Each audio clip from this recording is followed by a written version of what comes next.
Sobat Keceku yang budiman, sekedar mengingatkan aja ya. Udah masuk waktu Indonesia Bertanya nih. Sudah cukup perdebatan mau nonton channel yang mananya.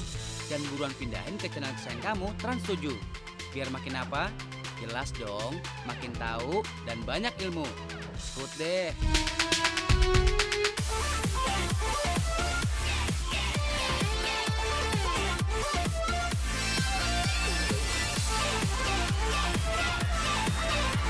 Tahu nggak sih?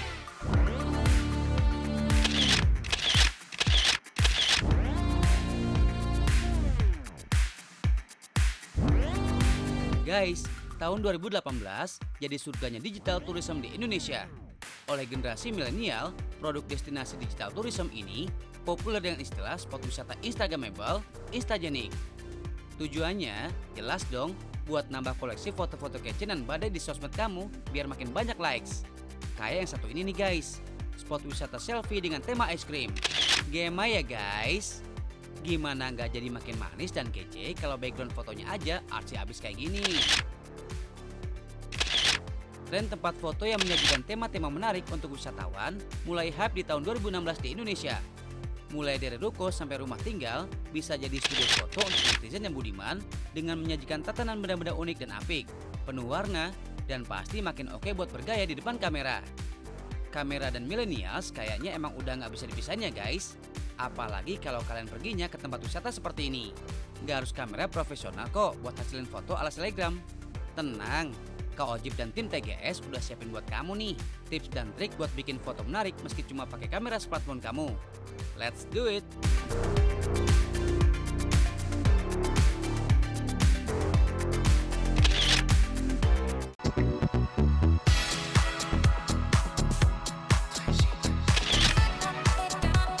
Guys, nggak fokus, foto ngeblur, sampai kamera goyang, bisa jadi masalah dan bikin kamu bad mood setelah lihat hasil foto yang nggak sesuai ekspektasi.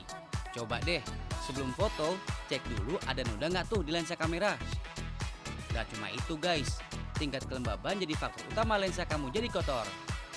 That's why, kamu wajib banget tuh guys, ngebersihin lensa kamera kamu dengan sapu tangan, tisu, atau kalau mau lebih bersih lagi, kamu bisa pakai kain microfiber yang bikin lensa kamu nggak cuma bersih, tapi juga aman dari goresan benda-benda asing.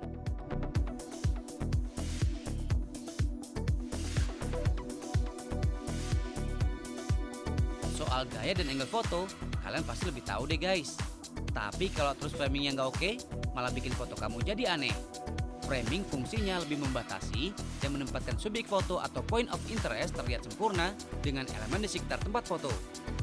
Biar foto ala Kezia Manaunya makin kece, manfaatin juga properti yang lagi hype atau yang sesuai dengan tema yang ada di lokasi tempat kamu berkunjung ini.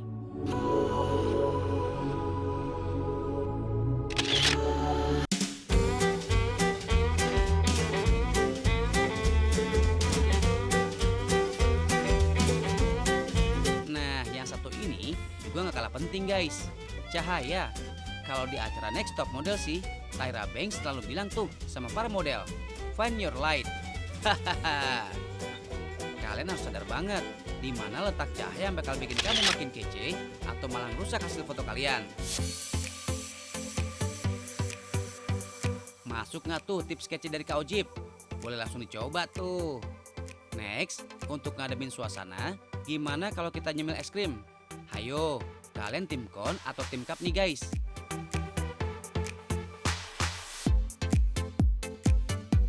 For your info nih, konon cara menyantap es krim bisa gambarin kepribadian kalian loh. Misalnya kalau kalian suka makan es krim pakai kon, kalian cenderung punya sikap sebagai orang yang taat aturan. Beda sama tipe orang yang suka makan es krim pakai cup, cenderung punya sifat logis dan lebih berhati-hati karena nggak mau ketumpahan lelehan dari es krimnya. Mau kon atau cup, asal sama kamu, Kak Ojib sasa aja dah guys. Hai. Eits, kalau ngomongin es, Kak Ojib jadi ingat sama satu benda yang disebut dengan biang es. Kira-kira sobat keceku ini tahu nggak sih biang es itu apa?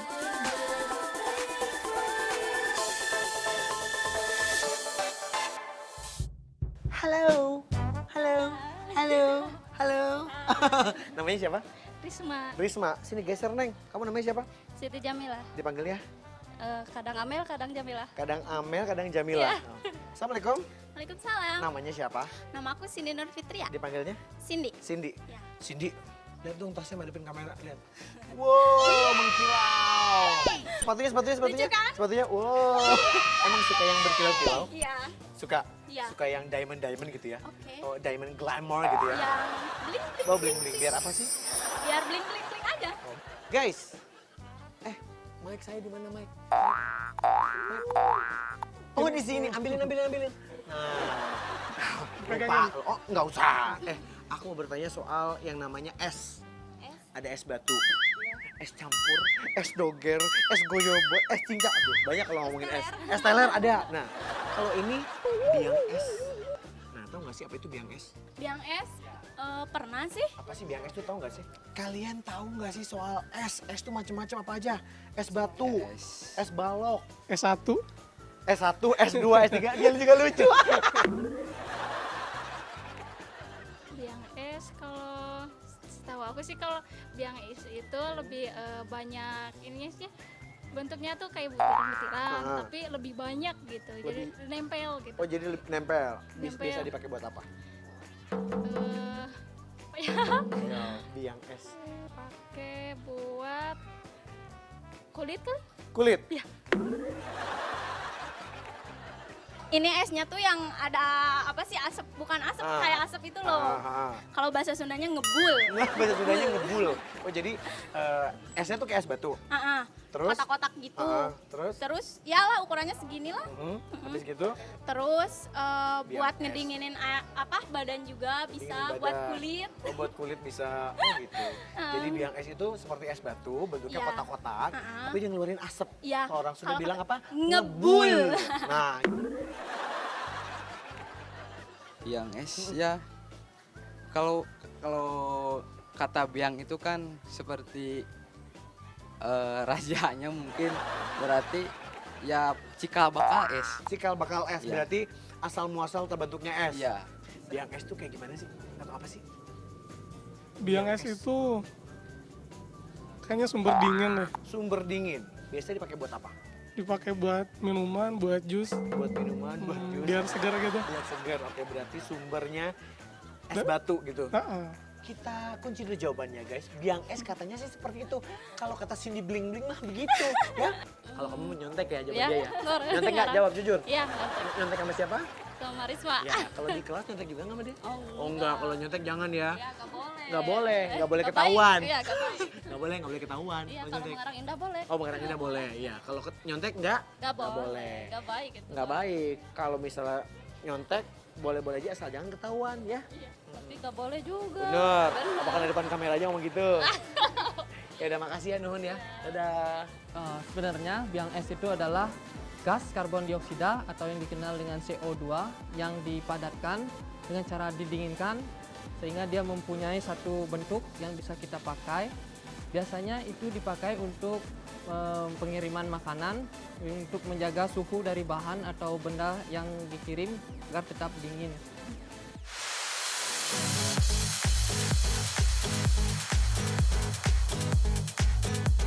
Gak cuma itu aja guys, biang es dalam dunia kuliner ini identik sebagai bahan yang digunakan untuk presentasi makanan agar makanan punya efek asap yang menunjang penampilan makanan, terutama menu dessert agar lebih menarik. Kira-kira biang es bisa dimakan gak ya guys? Kalau dimakan secara langsung itu tidak terlalu disarankan karena akan membakar tenggorokan kita. Jadi itu hanya untuk pendingin saja. Guys, mohon maaf nih, daripada nyemilin biang es, mending kamu nyemil yang manis-manis kayak Popsicle ini nih. Ada rasa buah dan bisa di-custom dengan rasa-rasa lain seperti coklat atau marshmallow gitu deh. Pokoknya tropical vibe to the max ya guys.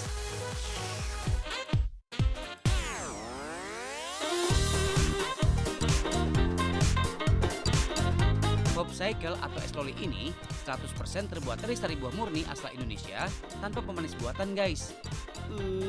Sensasi baru makan buah ya guys. Biar kalian makin yakin, Kak Ojib ajak langsung deh ke rumah produksinya. Kuy, konsep homemade Popsicle ini dikenalkan oleh sang pemilik di tahun 2015. Meski awalnya masih dibuat dalam skala kecil, usahanya terus berkembang karena peminatnya makin banyak. Mantap Sol. Buah yang udah dikupas dan dipotong-potong selanjutnya akan dihaluskan sampai benar-benar tak menyisakan ampas guys. Tahu nggak sih guys, udah lebih dari 1 abad Popsicle jadi salah satu dessert yang identik dengan musim panas. Seiring berkembangnya zaman, es loli ini rasanya nggak cuma melulu manis atau asam yang segar, tapi bisa dikreasikan dengan rasa creamy dari susu atau yogurt untuk membuat varian produknya semakin digemari di setiap generasi. Eits, kasihkan cerita, jadi lupa kalau udah waktunya jus buah semangka ini masuk cetakan. Guys, konsep artisan Popsicle ini nggak pernah berubah meski permintaan terus bertambah. Eits, jangan lupa masukin stick biar identitas Popsicle-nya semakin terpampang nyata. Guys, nggak semua buah-buah bisa di mix and match untuk mendapatkan rasa yang pas di lidah ya. Tapi kalau manisnya semangka diberi sensasi rasa asam dari jeruk lemon sih, sabi banget. Segernya nampol guys.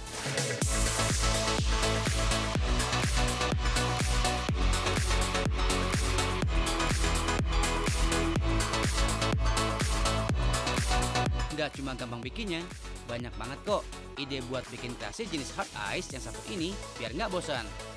Mulai dari tambah topping seperti layer coklat, plus taburan sprinkle warna-warni, sampai dengan nambahin efek torch pada es loli yang udah dikombinasiin dengan marshmallow.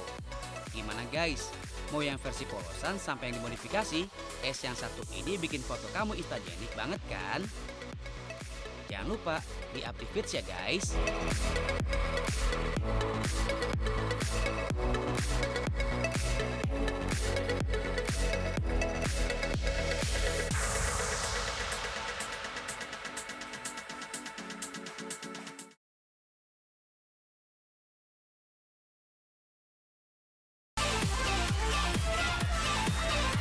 Tahu nggak sih?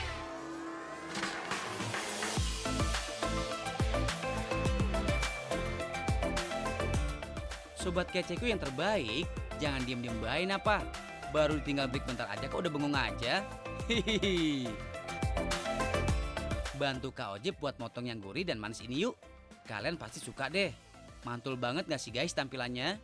Kalau Kak Ojib mah suka banget, baik dari tampilan atau rasanya. Ini nih, jajanan baru yang wajib kamu coba kalau pas lagi ke Pulau Dewata. Pia dengan isian telur asin yang gak cuma kekinian aja, tapi juga lazis abis. Gak percaya Wak? Nih, Kak Ojib kasih dah.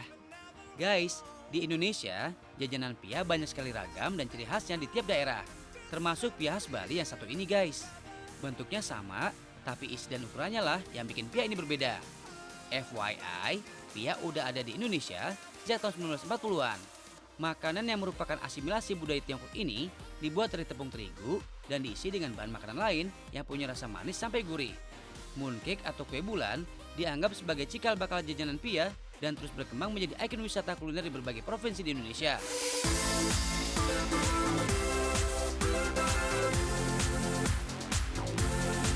Ide awal bakpia dengan isian telur asin ini juga awalnya dari konsep kue bulan dengan rasa telur asin yang ada di tiap momen perayaan Mid-Autumn dalam budaya etnis Tionghoa.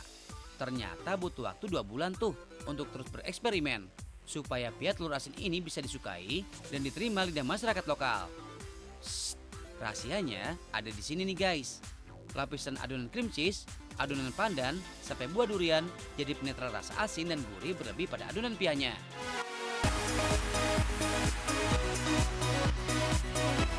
Okidoki, kalau telur asinnya udah dibungkus dengan kulit, selanjutnya tinggal masuk ke proses pengisian pia ya guys. Adonan kulit pia akan menjadi pembungkus terakhir dari isiannya. That's why, kalau ngomongin soal jenis pia yang satu ini, ukurannya lebih besar jika dibanding dengan pia lainnya, karena terdiri dari 2 lapisan kulit pembungkus. Oh ya guys, kemunculan pia telur asin ini juga dipengaruhi oleh tren makanan serba salted egg. Fungsi telur asin yang tadinya hanya sebagai lauk pelengkap saat makan nasi, kini udah berubah 180 derajat menjadi bahan utama dalam berbagai macam sajian di Asia termasuk Indonesia. Oh iya, tinggal dioles pakai kuning telur aja guys, biar dapat efek warna gold yang cantik saat pianya matang. Nggak pakai lama, langsung dipanggang aja yuk. Tahu nggak sih guys, masih banyak tuh yang salah sebut makanan ini. Bakpia, iya kan? Padahal dalam dialek Hokkien, bakpia punya makna yang beda loh. Bakpia berarti kue isi daging, Sedangkan Via, sebagian besar isinya adalah manis dan gurih. So, next time nggak usah pakai baknya tuh. Cukup Via ya. Gimana guys? Enak kan Via telur asinnya? Mantul! Sekarang Kak Oji mau nanya ke kamu nih soal telur asin yang hits banget itu. Kira-kira kalian tahu nggak sih kenapa telur asin selalu dibuat dari jenis telur bebek? Sobat Keceku, kalian tahu nggak jawabannya? Assalamualaikum. Manis-manis amat pada mau kemana? Sama-sama. Mau kuliah. Namanya siapa? Ranti. Titin. Risya. Jenny. Oke. Semester berapa ini? Semester 5. Apa kabar? Baik. Baik. Ini baru beres kelas apa baru mau masuk kelas? Baru mau masuk. Masuk kelas. Harus semangat dong. Apa kabar? Baik. Nah gitu. Siapa namanya? Febi. Febi. Opa. Topa. Randy. Randy. Daris. Siapa? Daris. Daris. Ada yang udah pernah makan telur asin? Suka? Suka? Siapa yang suka? Angkat tangan. Saya sih suka. Angkat tangan. Kenapa gengsi banget? Mau ngomong apa makan telur asin gengsi banget gini? Kenapa malu? Kenapa gengsi? Telur asin kan enak. Iya enak banget. Kenapa gengsi? Nggak gengsi. Coba yang suka telur asin angkat tangannya. Kita geng telur asin guys. Telur asin terbuat dari telur Telur bebek. telur bebek ya. Nah, tahu nggak sih kenapa kalau telur asin itu dibuatnya pakai telur bebek? Ada yang udah pernah makan telur asin belum? Udah? Suka nggak sama telur asin? Suka. Saya sih suka. Suka telur asin? Kenapa? Soalnya agak bau-bau gitu. Agak bau-bau gitu. Tapi pernah makan? Pernah terus nggak suka? Oke. Suka telur asin? Nggak terlalu. Nggak terlalu. Tapi pernah nyoba? Pernah. Suka telur asin? Gak terlalu sih, tapi sering nyoba gitu. Suka gitu. Nggak terlalu suka, tapi sering nyoba. Gimana ya guys maksudnya? Ya suka. Suka. Tapi nggak terlalu suka. Ya. Nggak tahu. Telur ayam nggak asin. Masa sih? Ya, Masa sih? telur ayam nggak asin kan? Emang telur bebek aslinya asin? Iya, enggak. Kan diproses dulu, baru jadi telur asin kan? Iya. Nah, kenapa tapi menggunakan telur bebek? Telur asin terbuat dari telur apa? Telur. Ada?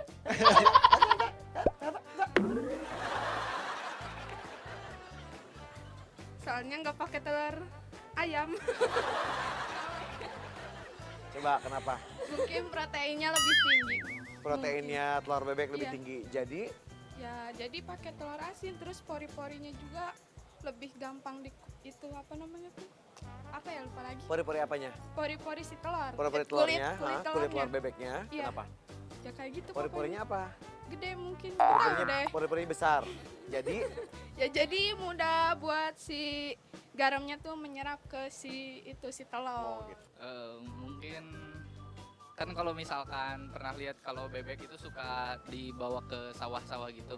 Terus suka bertelur di apa kayak di sawah gitu kan. Sawah. Jadi kalau nggak salah pernah lihat itu telur asin itu kan dibungkus sama tanah liat juga. Mungkin dari itu juga. Karena bebek-bebek banyak main di sawah dan bertelur di sawah. Ya. Terus, Jadi kan kalau pembuatannya kalau juga pembuatannya kan ada yang pakai tanah tuh. Iya. Heeh. Terus apa hubungannya? Oh karena bebek Iya, suka mungkin. bertelur di sawah dan ada tanah. Jadi Iya, pembuatannya mungkin. pakai tanah. Jadi pakai telur bebek gitu. Ya, Oke lah mungkin. Coba ini geng penyuka telur asin. Kenapa telur asin pakai telur bebek? Karena kulit telur bebek lebih tebal dari telur ayam. Kan proses pembuatannya telur asin itu diamplas. Kemudian ditutupi pakai tanah liat yang pakai garam. Nah, jadi mungkin prosesnya biar nggak pecah. Tadi kata dia apa? Pori-porinya gede. Kenapa sih sembunyi sendiri belakang punggung temennya gini aja coba gitu. Pori-porinya gede. Ah. Jadi jadi gampang jadi asin, menyerap gitu. Oh, pori-porinya besar. Itu kan pori-pori cangkang telur. Kalau pori-pori muka, kalau gede Kalau gede jerawatan ya. Tapi kenapa telur bebek kalau katanya dia pori-porinya besar kok telur bebek nggak jerawatan? Nggak usah dijawabkan, itu bukan pertanyaan ya. Oke, jawabannya katanya pori-pori si telur bebek ini lebih besar guys. Jadi memudahkan penyerapan dari si garam tersebut saat proses pembuatan telur asin gitu. Kamu tahu dari mana sih? Menghayal. Apa? Menghayal. Menghayal, bukan pernah baca atau pernah? Belum pernah Ngayal baca. doang? Iya.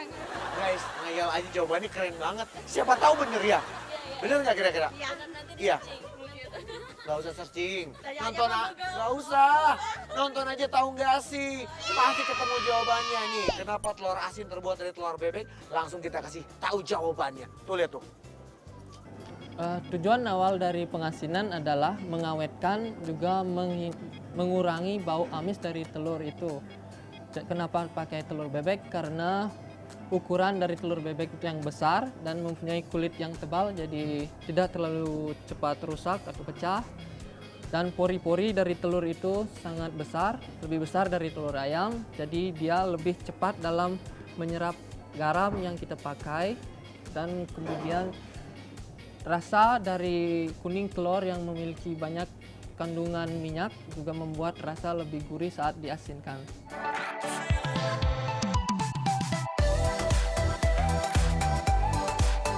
Guys, Canggu identik sebagai tempat nongkrongnya anak gaul dari penjuru dunia buat Q-Time di Pulau Bali.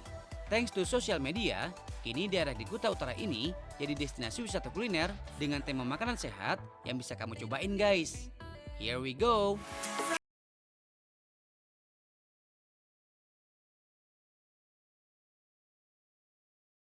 Sambil nunggu menu main course yang kita pesan, tipis-tipis bisa lah buat nyemil menu quick bite atau sekali lahap kayak crispy nori shell yang renyah dan gurih ini nih.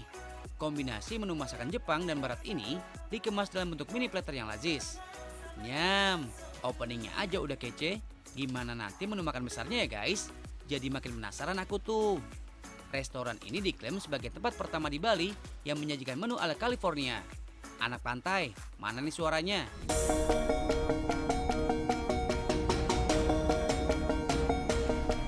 For your info nih guys, ciri utama dalam Californian cuisine ada di bahan makanan yang segar dan biasanya merupakan menu fusion atau kombinasi. Hampir 100% sih terinspirasi dari masakan Jepang dan Meksiko. Nah, kalau buat sobat keceku udah disiapin sama chef menu masakan kombinasi antara Indonesia, Western, dan Mexican food. Kompleks banget nggak tuh? Nasi campur yang jadi ciri hidangan Indonesia akan dimodifikasi dengan masakan Amerika Latin. Bahan-bahan khas Indonesia seperti tempe bacem sampai bawang jagung akan bersanding dengan red quinoa atau jenis biji-bijian yang punya kandungan serat yang tinggi dan baik untuk penderita diabetes. Namanya sih emang nasi campur, tapi nasi yang jadi sumber karbo utama masyarakat Indonesia justru bakal absen dari hidangan fusion ini ya guys.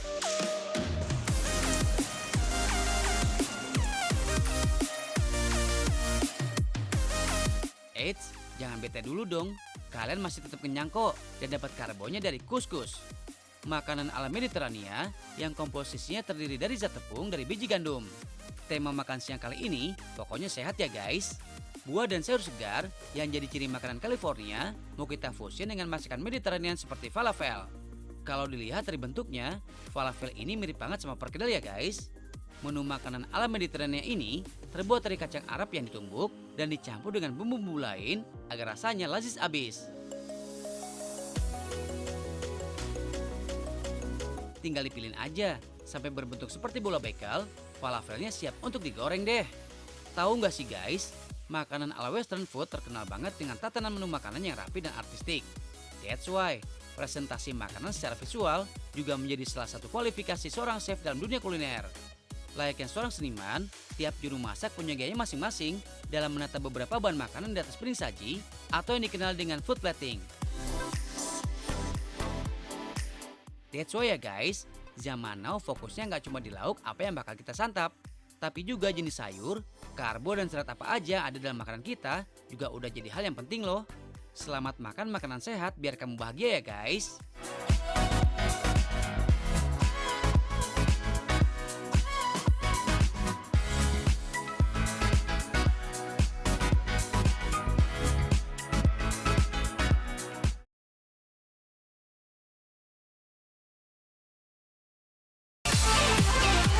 Tips nggak sih?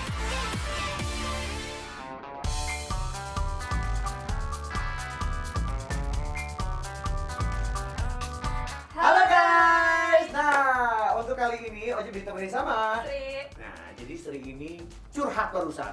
Dia punya, ini apa sih istilahnya? Agenda Buku agenda tahunan gitu. Lihat dong guys, tahunnya tahun berapa ini? 2012. Udah lama banget, tapi coba deh, kalian pasti banyak di rumah buku agenda tahunan yang gak kepake kan ya? Lihat deh, kertas dalamnya masih bagus banget, masih banyak. Tapi banyaknya juga kayak gini dibuang, sayang dong. Sayang dong. Nah, jadi untuk tips kali ini Ojib akan ngajarin sama kalian gimana caranya bikin notes selama kalian atau buku agenda kalian jadi sesuatu yang baru dan bermanfaat tentu. Nih, yang paling pertama dipastikan dulu kita harus bisa membuka sampulnya ini. Kita buka dulu, coba kamu buka dulu. Ini harus dibuka ya guys. Sambil itu, Oji mau ngingetin sama kalian apa aja yang harus kita butuhkan. Yang pertama adalah kertas kado. Nih. Kertas kadonya kan sesuai selera deh. Kalian suka warna apa, motif apa. Kebetulan kalau Oji manfaatin kertas kado bekas. Tuh, ini masih bisa kok kepake. Terus juga, ini ada tali. Ini buat aksesoris nantinya. Dan juga, nih, perangkat-perangkat dasar nih. Ada penggaris, kemudian ada cutter, dan ini ada perangkat tambahan tapi nggak akan kita tahu sekarang ya. Yang jelas kita butuh alasnya juga ini untuk motong-memotong. Yang pertama, kita ukur dulu nih kertas kadonya dengan ukuran bukunya.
Jadi deh, tada! Lihat nih guys, jadi kan, jadi notes baru nih. Padahal ini notes yang nggak kepake dari tahun berapa? 2012. Nah, ini bisa jadi notes baru yang akan kita pakai di tahun 2019. Tuh, pintar-pintar kita manfaatkan barang yang udah nggak kepake daripada main buang gitu aja kan? Ya, Mubazir betul. jadinya. Nah, kalau gini jadi bermanfaat nih buat kamu. Oke, makasih Kak. Sama-sama. Satu lagi. Apa tuh, Nih, Kak? ini kan ada bekas fotokopian, ada bekas iya. kamu ngeprint tugas ya? Itu kertas aku yang udah nggak kepake Kak. Nah, ini contohnya nih guys. Ini kan nggak kepake. Tapi kalian mikir deh, bagian belakangnya. Masih kosong. Nah, ini kita bisa jadi notes juga. Tapi notes yang kecil aja. Jadi gini, kita sisihkan pokoknya. Kita ambil bagian yang masih bersih ya.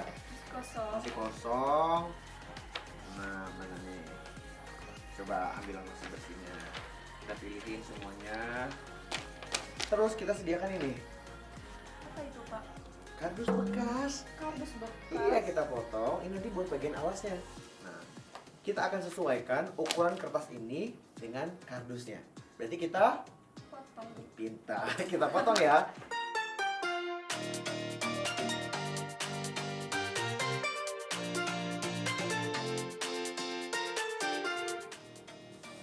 Bisa nggak sih Kak diganti pakai kertas lain? Oh bisa. Pokoknya intinya gini, kita manfaatin kertas-kertas yang udah nggak kepake aja selama masih ada satu bagian atau satu sisi yang masih bersih kayak gini. Terus kemudian ini ke kardus ini kita pakai paper clip. Oh, jadi paper clipnya yang lucu-lucu nih, ada warna-warni kan? Pin. cara buat kamu, jadi mau kasih warna pink.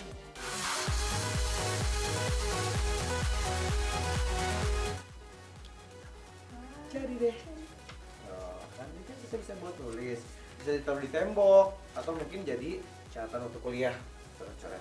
Jadi kita bisa manfaatkan kertas keras yang mau dipakai. Karena biasanya nih udah bekas kayak gini kan main buang aja kan? Iya. Sayang tuh. Jadi punya 2 barang baru. Oh. Keren nggak? Kece nggak? Kece dong. Guys, mudah-mudahan ini bisa menginspirasi kalian semua ya untuk memanfaatkan barang-barang yang sudah tidak terpakai menjadi barang baru biar lebih bermanfaat. Kalau gitu selamat mencoba. Nah, kita mengikuti juga guys. Jangan lupa nonton terus. Tahu gak sih? Biar makin tahu, makin banyak ilmu. Nih, sekarang kamu punya barang baru 2 kan? Sip. Oke, aku hargain 50.000 deh. Apa sih Kak Ojek, kan aku juga bantuin buat bikin ini. Iya sih, tapi kan bayar kreativitasnya aku gitu loh. Bagi-bagi ilmu itu nggak boleh hitungan Kak Ojek. Udah